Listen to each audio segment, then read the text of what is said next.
Hi everyone, আসসালামু আলাইকুম। আজ আমি আপনাদের একটা সবজি রান্না করে দেখাবো, যেটা আপনাকে খুব অল্প সময়ে আপনারা করে ফেলতে পারবেন। প্রথমে আমি কিছু বেরেস্তা ভেজে রাখবো। এই একই কড়াইতে কুমড়ো দিয়ে তার ভিতরে কিছুটা লবণ, কিছুটা হলুদ দিয়ে কিছু টাইম নেড়ে চেড়ে তারপরে আস্তে আস্তে ঢেকে ঢেকে জাল দিতে হবে।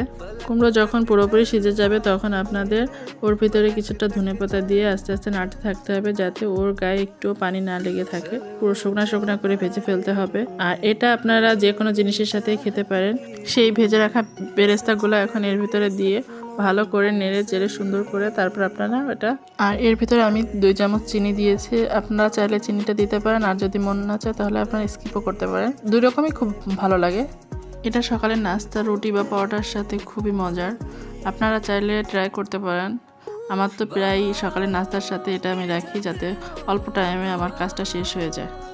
সকলে ভালো থাকবেন, আর আমার চ্যানেলটাকে লাইক, কমেন্ট এবং শেয়ার করে যাবেন।